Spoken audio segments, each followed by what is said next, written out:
Good. So it's being recorded right now. So, well, thank you very much for joining us on this beautiful event sponsored by the BRAZ-TESOL and the Online Teaching SIG webinar week. And we're covering a myriad of aspects in keeping with online teaching, inviting people from all over Brazil. And Lachesis here is representing Europe. You're based in London, aren't you, Lachesis? Yeah, so technically I'm not representing Europe anymore. That's right.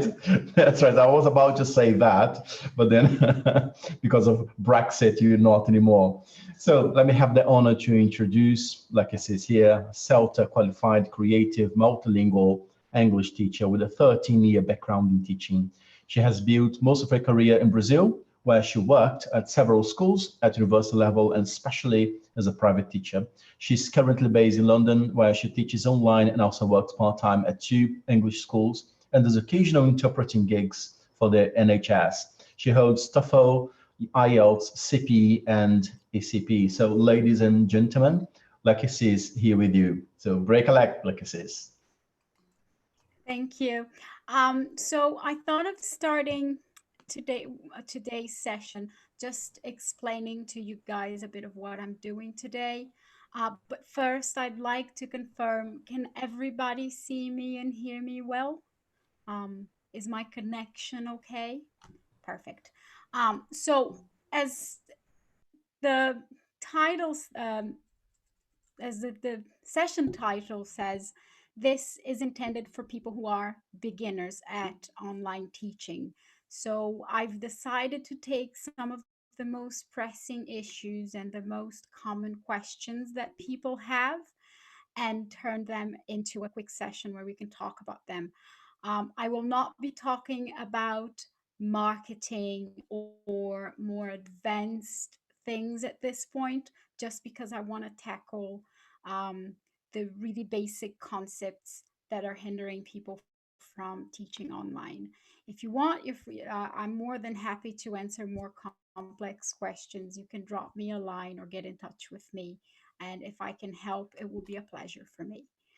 The topics I want to, there's no audio. Oh, hang on. Well, you can't hear me. Like I says, I can hear you fine. So can you Yeah, all hear like I says? it seems like they Yeah, can. it seems all right. So I Okay. do apologize for the one who So were not able to hear like I says. Maybe it's a problem with your computer. Can you please check that? Thank you very much. Try logging off and logging in using the same link. could Yeah. work, yes. Or sometimes if you disconnect, I guess if you can't hear me, you won't be able to tell that. So what I want to do today is talk about the most basic things related to online teaching. I am also posting links with everything that I'm going to be mentioning in this session. So you will be able to have access to these links on my website after the session is done. And we'll open for questions as well. So what I'm going to talk about today is how to check your internet connection, if you should use a computer, a tablet, or a phone, how to share your screen in class, how to have a board in your class, what to do if you want to use a real life board, what to do if you want to use an online board, how you can work on PDFs in your class, and also how you can share content with your students in and out of the classroom. So I want to give you suggestions on things you can do so that you're not just emailing your students stuff. So let's start with the first pressing issue, which is your internet connection. And I think this is one of the most basic things. If your internet connection isn't up to speed, it won't work. Your class will be a disaster. And I actually learned it the hard way when I moved to Italy. Asked I asked my landlord what the connection was like in the place where I was living, and he said it was excellent. It turned out it wasn't. One of the things that you will see is you might have really good internet for your download speed, but your upload speed is just as important. So always remember that. When checking your internet, you need to make sure the upload speed, the upload speed and the download speed are good.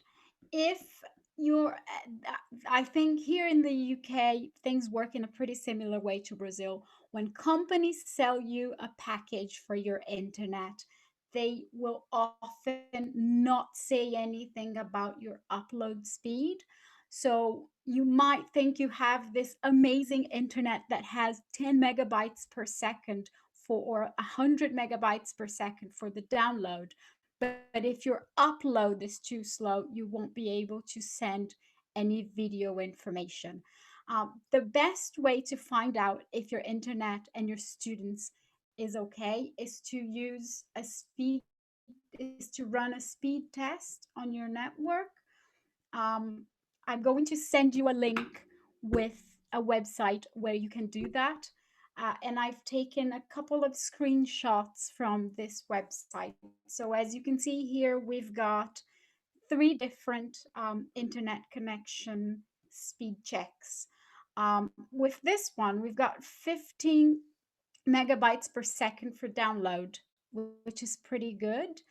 But we've got 1.65, 1.67 for upload. This other one here is an interesting one. We've got 69 for download and 0.29 for upload.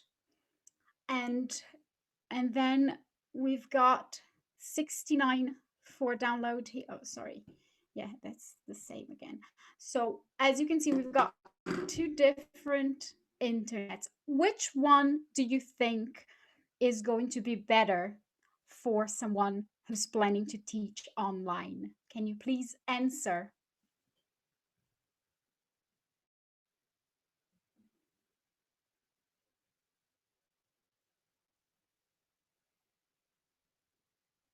Perfect. So most people are answering the first one.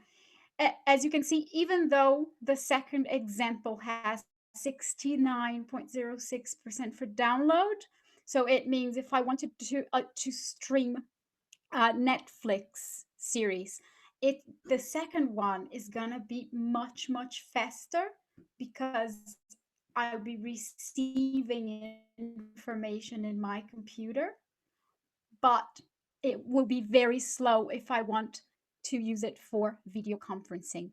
One of the symptoms of slow upload speed is when you try to attach something from an email and it takes ages to complete. If that's happening with your internet, it is likely that your upload speed is low.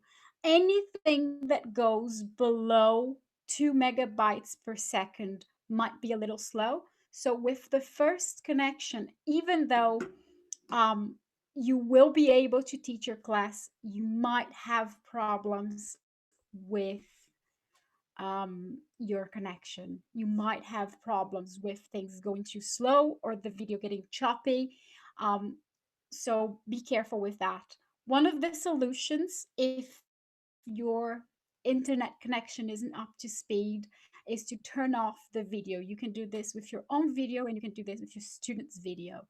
And if it goes really slow, you may also keep a backup lesson where you use WhatsApp voice messaging. So you can check, someone is asking about the student speed. You can check your student speed by sending them the link.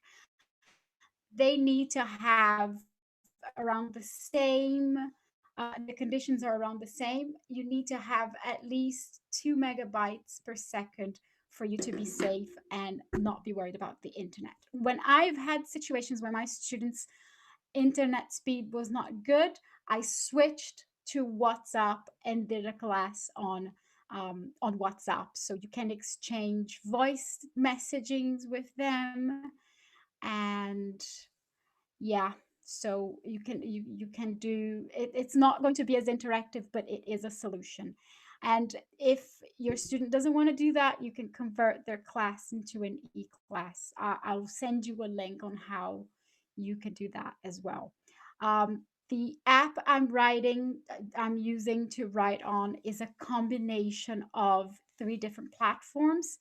One of them is called Scrapbook, the other is called Duet Display, and I have an Apple Pencil. So I'm not going to be talking about this one today just because it's a little more complex, but I'll show you other solutions you can use as well. So let's move on. So second question I think a lot of teachers ask themselves is, should I use a computer, a phone, or a tablet? If you can, always use a computer. And the reason for that is because even though there are versions of the apps that you have in your computer for your tablet and your phone, a computer will always have more functions than a tablet or a phone. You will always be able to do more with the computer than with a phone or a tablet. You may also check with your student if they're not going to be using a computer. I always advise mine to try and use a computer because of the size of the screen. I think that phones and tablets should only be used if it's an emergency. Even though I've got a couple of students who use their iPads and it seems to work out okay, but for you as a teacher, you will be able to do more with any app from a computer. Whenever a student has to use an app, a phone, you will probably be able to get a little creative and improvise if you've prepared a class that relies on a computer because the size of the screen will be very small. So be ready for that. We're gonna get to the whiteboard. Hang on, guys. So yeah, I think for teachers, best option is to use a computer. Doesn't need to be the fanciest computer in the world, but you need to be organized with your files. Some people keep a ton of things using on their desktop or a bunch of tabs open. Don't do that if you're teaching because that makes your computer run slow. Someone is asking if I said I teach through WhatsApp. I said that I use WhatsApp when my students' internet speed is too slow and I have no other option to use a conference call app. So if it's a one-to-one class and the internet is slow, I do voice messaging on WhatsApp. Next one is, so how do you share content in class? I think this is one of the main concerns for teachers, especially if you've gotten used to working face to face. A lot of teachers use a paper book. So how do you share the things you've created, and also how do you work on the book, right? So we're going to be talking a little bit about that. I want to start with Zoom, which is the app I'm using. Unfortunately, I can't show you what I'm doing on my screen, but I'm leaving a link where you will be able to see the step by step. There's a button on Zoom. It's called New Share. When you click that button, you are going to get another tab that shows you what you can share in your screen. And, and so here we have some options. You can share the whole screen, or you can share a whiteboard, which is embedded in Zoom, or you can share things from a phone or an iPad. If you're playing audio, always make sure you check this box. And if you want to play a video, it's nice if you optimize it. It's very simple. Once you click, it will give you the option. The only thing I'd say is make sure you have the file that you want to share open in your computer before you do it. You can connect your iPad to Zoom using the cable, the same cable you use to charge. And once you click on share from iPad, it's going to ask you iPad via cable, and then you can share it. You can share anything from your iPad with it. These features are all available for free users of Zoom. Yes. So the second one is Hangouts. I have to confess to you guys that I did my research about Hangouts today. I've never actually used it in my life, and it seemed pretty simple to do it as well. I can't comment much on Hangouts because it's not my preferred tools. The only reason why I I um, I checked it out today was to show you guys, and because I'm not using it, I can actually um, just give you a quick demo if you're a Hangouts fan. Um, I have to confess, my favorite software by far is still Zoom. Um, if you guys use Hangouts and you want to try something better, something more interactive, something that's going to give you um, access to more things in the computer that you can share with your students, I highly recommend it. So let me see here. Let me show you what I'm doing. So I have Hangouts here. Can everyone see my screen? Good. Okay, so let me.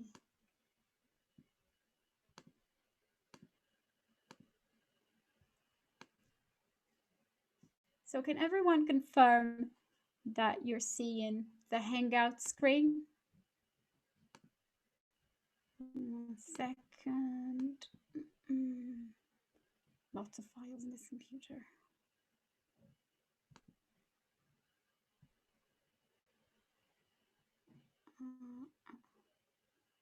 Okay, 1 second, guys.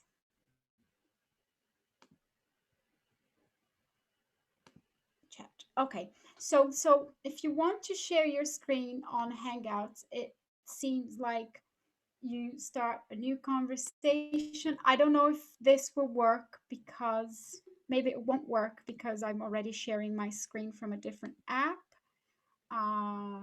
Start a new chat. Then let's see. I don't think it's gonna let me do it because let's see. Yes, so you go to options. No, I don't think it's letting me because sorry guys, I won't be able to demo it for you, but I'm happy to make a video after class and share it with you guys. Someone is saying they don't agree that they like Google Hangouts. As I said, you can all we can all choose whatever works best for us. I'm not able to share it with you and show you guys now because I'm already sharing from my computer. But there's a button on top of Hangouts. It says share screen or share a button, and you can share your screen from Hangouts as well. I'm not sure how it works if you want to play audio or if you want to do more advanced things like pausing the shared screen and that kind of thing. But yeah, you can share your screen. And with Skype, there is a button that again says sharing. I'll send you a link and you will be able to see it. Now, when choosing between these three tools, I have to say again, I have never used Hangouts, so I wouldn't be able to comment. I prefer Zoom to Skype because I think Zoom requires less of your bandwidth. So even if your internet's not that great, it's more stable. And it works better if you're playing things like audio and video. It allows you to freeze the shared screen and you get the option of sharing your iPad. So yeah. Now, moving on to the next topic, which is how to have a board. So I think that is a very, very big concern of a lot of people because, and I actually did some Italian classes before, and my teacher used Skype. She didn't have a board. She just typed everything that she wanted to teach me on the chat, and I felt really low quality to me because at the end of the class I had all those messages that she had to add me.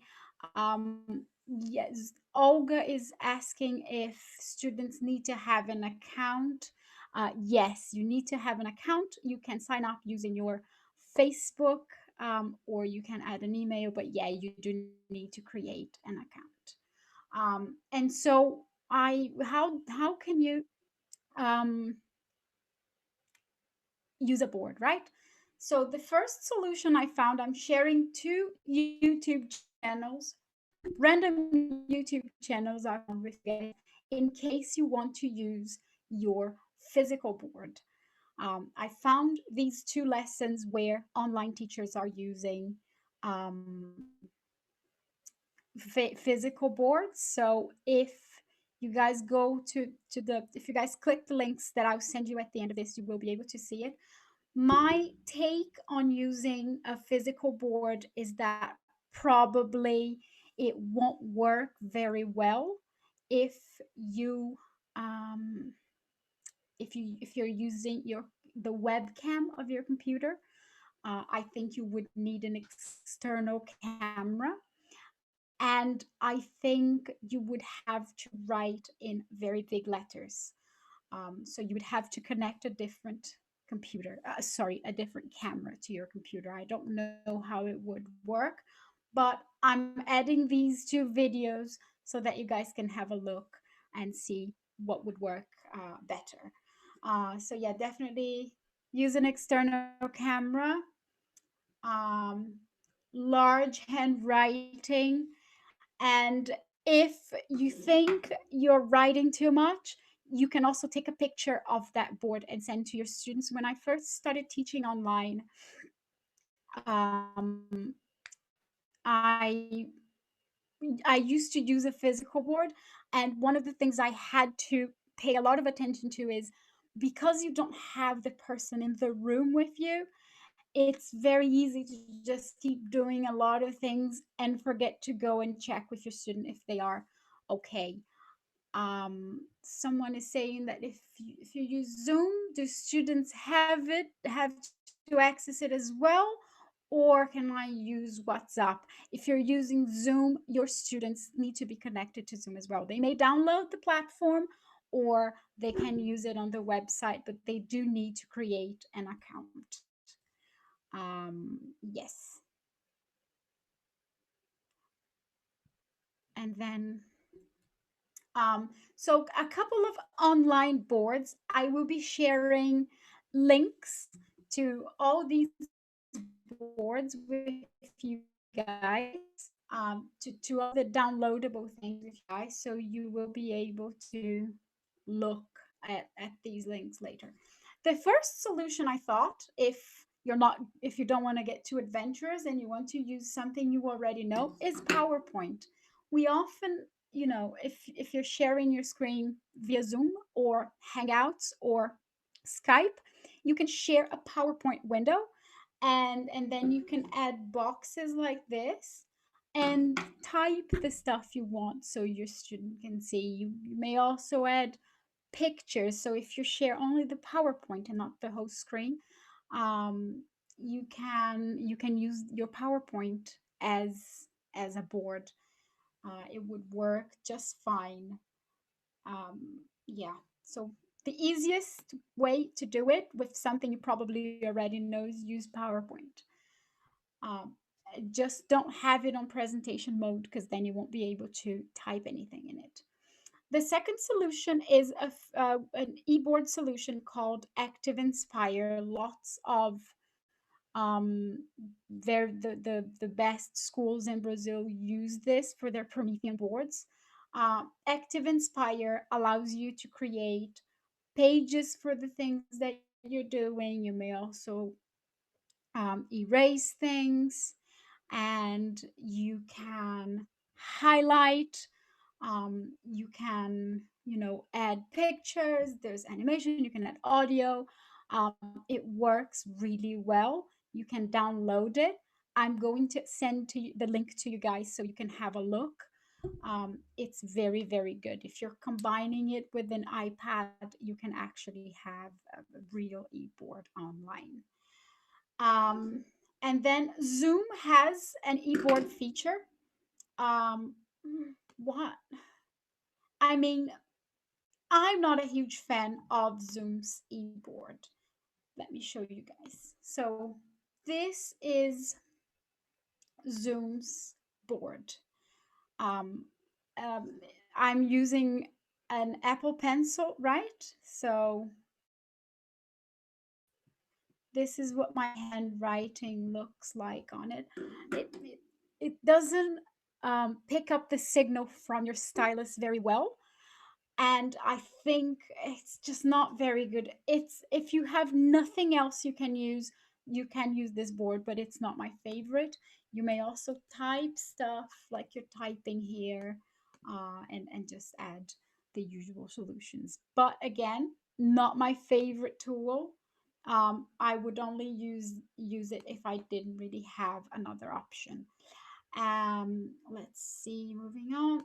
Okay, yeah. And again, if you want to share Zoom, all you need to do is click on share. If you want to share Zoom's whiteboard, all you need to do is click on whiteboard, and it will give you a whiteboard. Your student will see it. They can also write on it. And yeah, so I think of all these solutions, the best would be Active Inspire, even though I don't like the purple. Um, yes, I can show you Active Inspire. Let's see. So, hang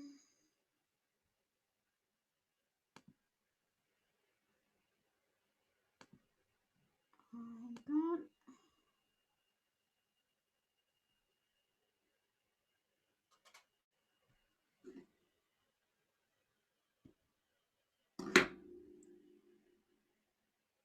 One second, I'm opening it.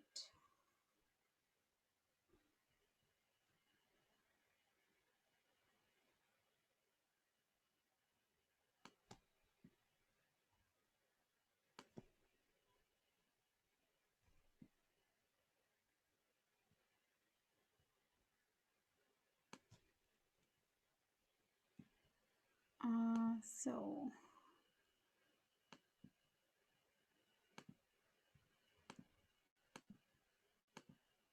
okay. So when you open Active Inspire, this is what you get.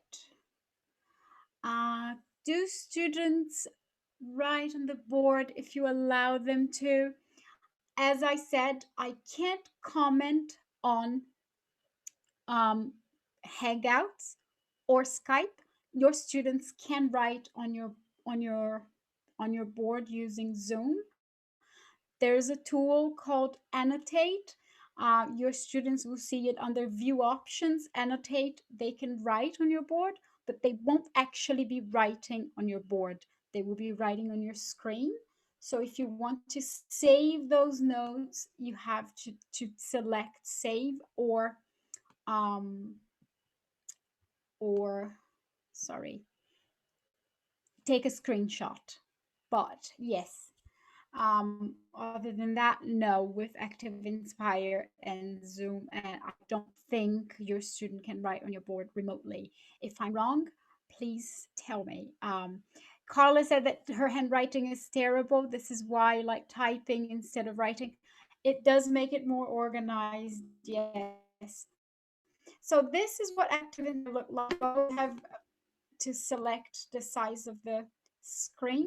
I'm not a huge fan of the purple, so I tend to use the designer mode more often.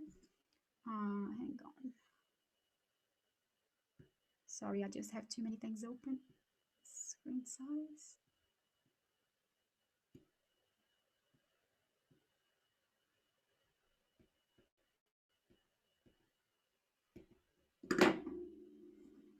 Okay, so this is what Active Inspire looks like.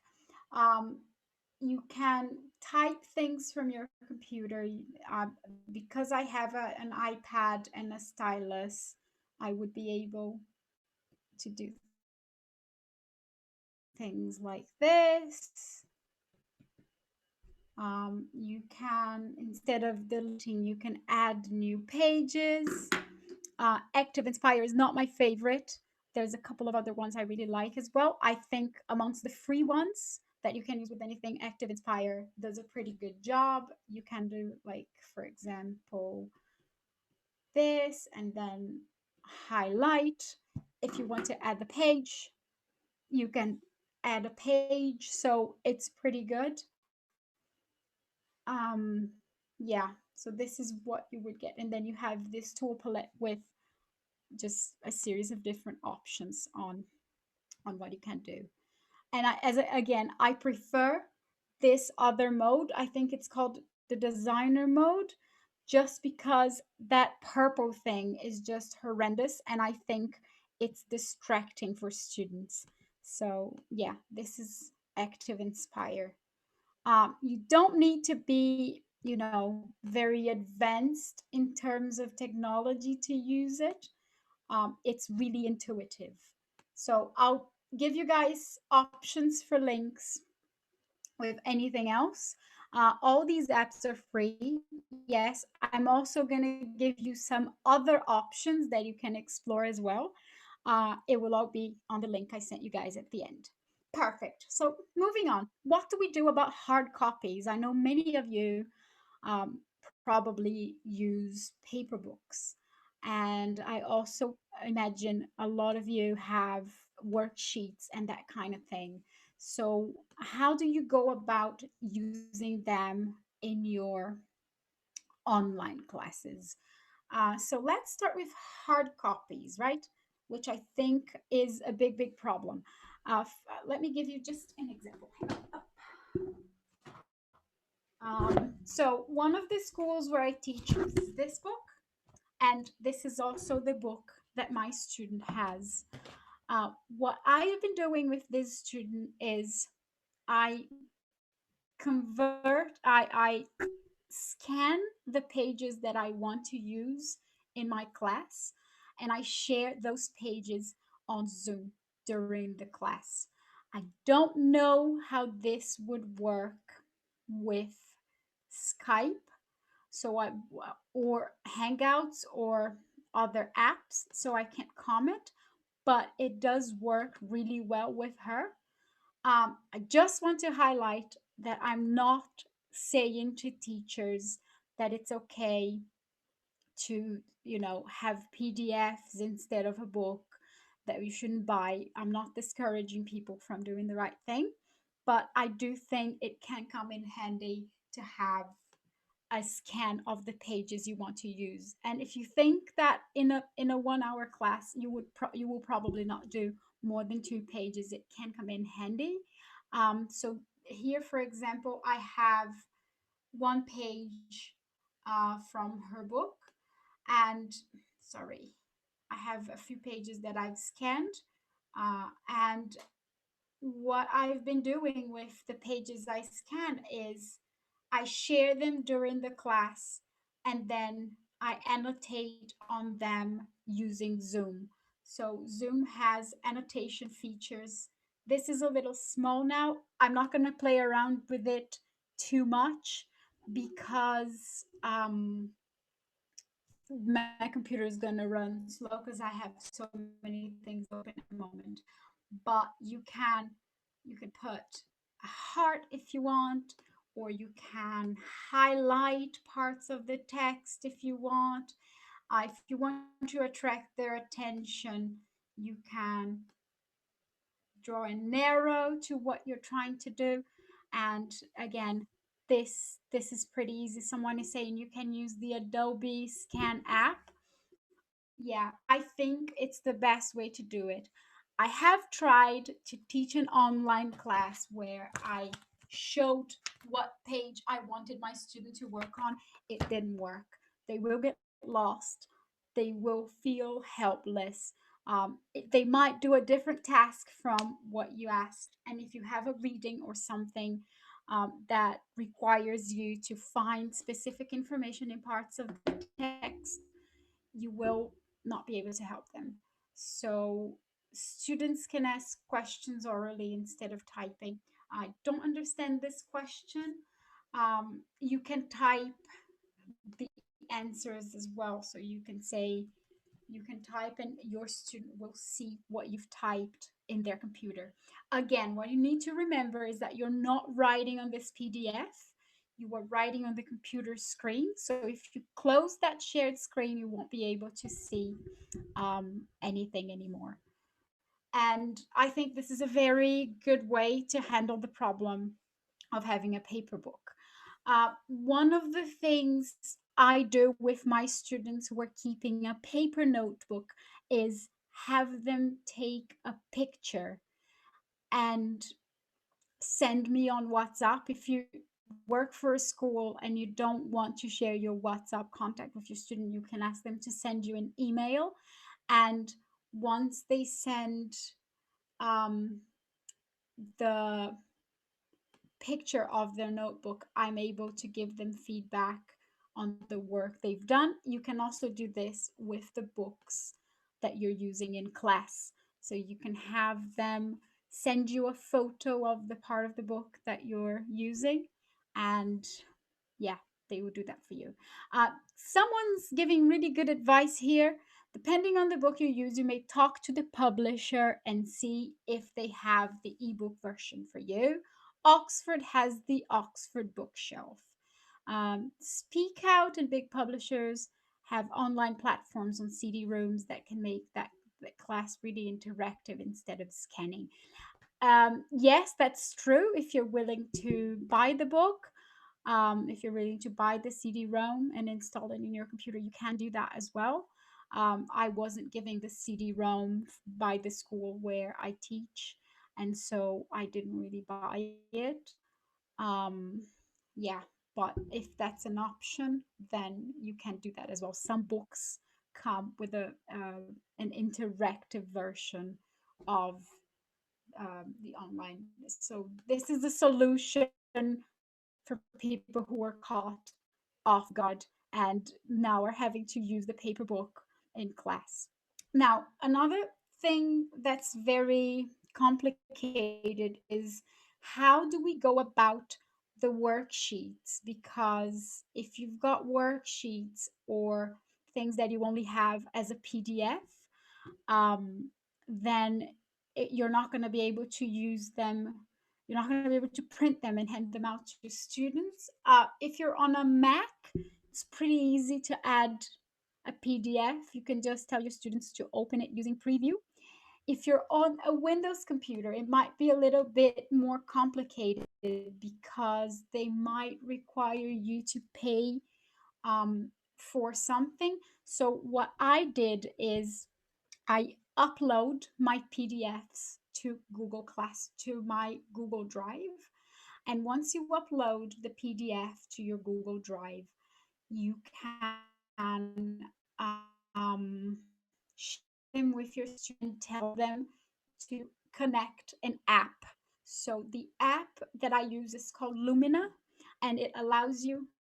I'm trying to share my iPad. Hang on. The app that I currently use is called Lumina, and it allows you to.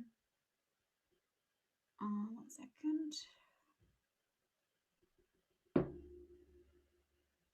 One second. It allows you to edit PDFs using um, Google Drive. So you upload it to Google Drive and it will work. Just 1 second, because Zoom is playing up a bit.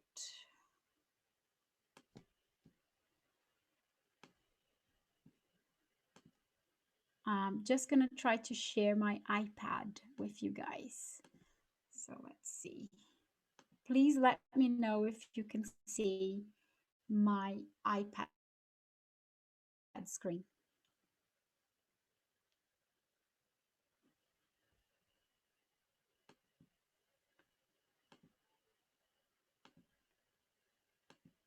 Yeah? No? Oh, sorry. Hang on.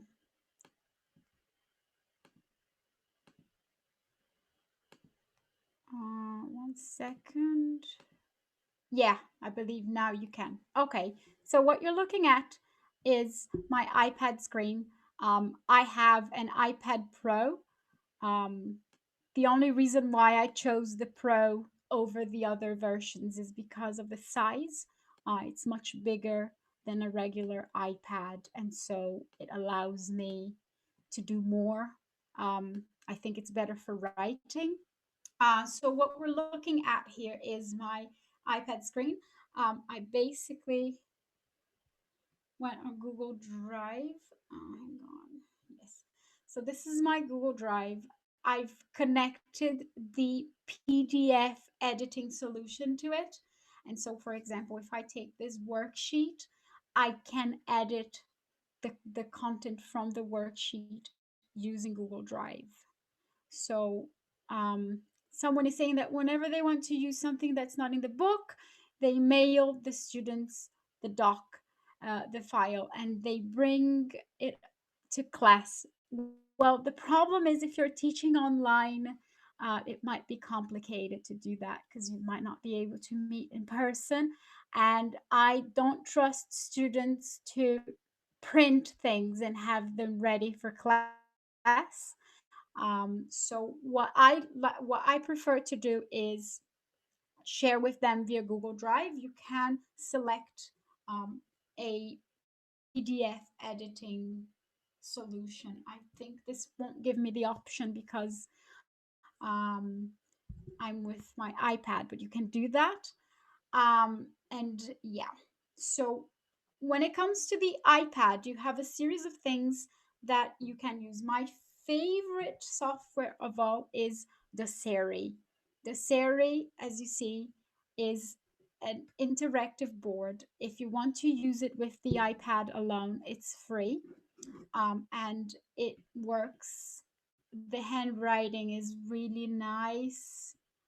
Um, you can also add pages. You can use different pens. It's quite nice.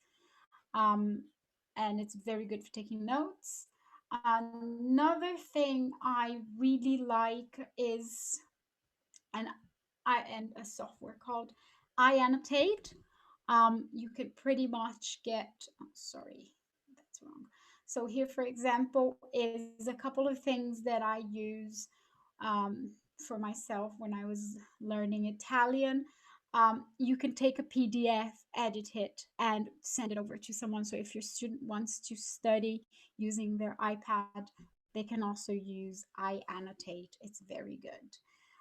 My favorite one of all, someone was saying about emailing things to the student. The solution is I annotate. I will share it with you guys. Unfortunately, I don't know I annotate and the Siri. Unfortunately, I don't know anything about Android because I use a Mac, so I wouldn't know. So someone was saying that they share content that they want students to use via email. I personally don't like that because I think we already receive so many emails nowadays that it's just very easy to either delete stuff or just not find it. So what I do is I share everything that I use in class and all the content that I create via Google Classroom. What you're looking here is a sample classroom. You can create different posts for every class. So in this one, for example, I'm sharing the worksheet. If students do homework, they may send it to you via the classroom. You can mark their homework and give out tests. You can also assign a day and time when you want that to be delivered. And it's very easy for students to keep up with the work. So you can separate everything per topic. You can add PDFs, links. So it's very, very nice. Students do homework more often when you share via WhatsApp. Sometimes I do that as well, but I also like to make sure that they will have access to the course content.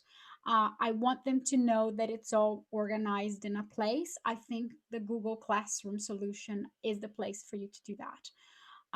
So here I have a model. Let's see a real one that I have. Let me see here. For example, this is William's class. William is a lawyer. I've added a picture that reflected his personality. He likes to do a lot of writing. He wants to take the TOEFL, so he does the writing himself and pretty much sends it over to me. So it's really nice. They can download this app and on their phones or their computers, and they can also use it um, in a desktop. And hang on just a second.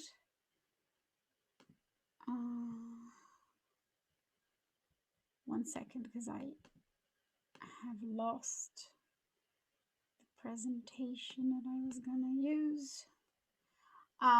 So yeah, I definitely recommend Google Classroom if if you want to share content instead of sending things via email. Yes, this is what I want. Let me one second, because I'm switching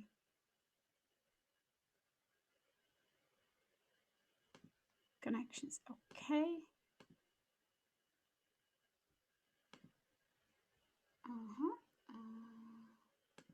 Yeah, so we talked about hard copies, just to see if I've mentioned everything. Editing PDFs. Yeah, so I think that's pretty much it. I think, you know, checking your Wi-Fi connection, figuring out how you can share the content you've created, sharing things with students during and after class. Um, if you're able to do these things, you're gonna be fine. Um, and yeah, the app is called Lumina. I will send a link so you can connect it to Google Drive. You can also share all the course content with your students from Google Drive, but I personally think the design from um, the classroom is much better. So what I'd like to do now is I see that quite a few people um, have asked questions. So I'd like to take these final meetings of the webinar to answer any questions that you guys have. So Maida asked if I know a way they can write or type on the PDFs through their laptops. You can write and type on your PDFs in your laptop. If you have a Mac computer, the app preview allows you to do that. If you're on a Windows computer, you can pay for a PDF editor. So they have a series of different PDF editors, but they're all stuff that you need to pay for. How do you manage to teach simultaneously by using your notebook and iPad? Um, when you say notebook, do you mean laptop? I think so. Okay. So what I do is I interact with the student on my laptop and I use the iPad as a board. So if you look here, everything that I have on the iPad is the board. So when I'm looking at the iPad, it's a bit like what would happen when you turn around and write on the board. So you're not looking at your students. You can break out rooms on Zoom. That's a bit of a more advanced feature. Maybe we can talk about it in a different video. Um, Let me see any questions. Do you know? Okay, now. So any questions, guys? Do you know if recording is going to be able to access? I had some technical problems and couldn't watch everything. Yes, the recording will be available to ask. Danielle is asking for the link on YouTube. Which link on YouTube? You can have two rooms or more if you break out Zoom meetings on Zoom. Yes. for conversation classes, the best software is whatever you're most comfortable with. As I said, I'm pretty happy with Zoom, but if you feel more confident in a different, um, with a different platform, then you should go for it. What you need to remember is a conversation class still requires you to deliver feedback. So just make sure you don't just do what my Italian teacher did when she just kind of sat around talking to me and typing stuff on Skype, because that's something that lowers the quality of your lessons. Why would you say Google Slide works better as an e-board than Zoom's e-board? Why would you consider, what do you consider to be the best tool, and why? I do not think Google Slides is better as an e-board than Zoom's e-board, because I think Google Drive is a bit like Word documents or pages, in the sense that you don't really have an option to organize things in a visually nice way. I wouldn't say it's better. Um, that's not what Google Slides is for.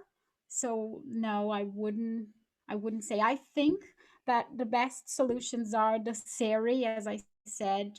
Um, what is the other one called? Active Inspire is very good as well, but no. Yeah, and what else? Let's see another question here. Uh, um, any other question, guys? Lachesis. Is it right Yes, to pronounce like Lachesis, or is it Lachesis or Lachesis. Lachesis? Okay, neither. Yes. Thank you. People are asking for the links for the platforms, I think. I imagine they mentioned the link for Zoom and the link for Active Inspire. Would you be able to send them to me, and I'll share them in the Telegram group? Yes, I will. I will Okay, send a link on my blog with a list of everything that I've mentioned, and then you guys can access and that's see perfect. everything, Thank you. and whatever is downloadable you will be able to download as well. That's great. Thank you very much. All right. So, like I see, maybe we Okay, have time for one more question. one more question. So pick one more question for us.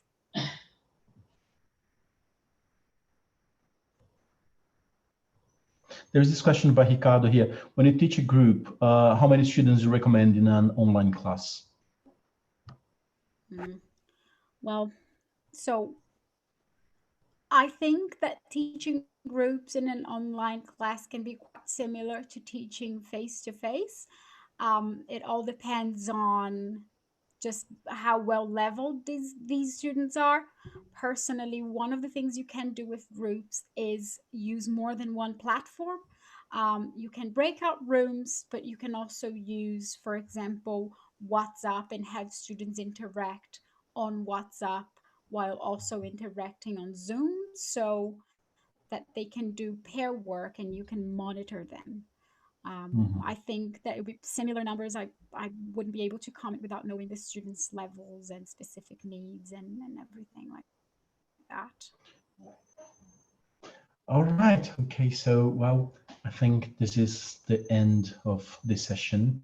Like I said, that was beautiful. So thank you very much You're for welcome. sharing so much knowledge with all of us.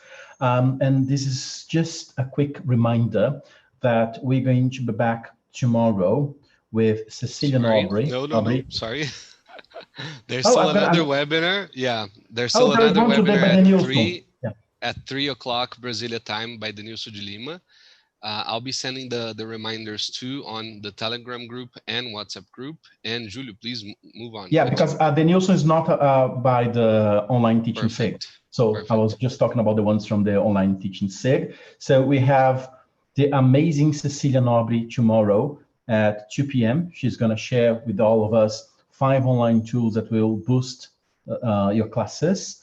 And at 6 p.m., you're going to have Ana Carolina Martins. She's going to share, she's going to have a session on online teaching tools to make your life easier. So unmissable sessions, and I'll be with you tomorrow at 2 p.m. starting with Cecilia. Vinicius, do you have any final messages?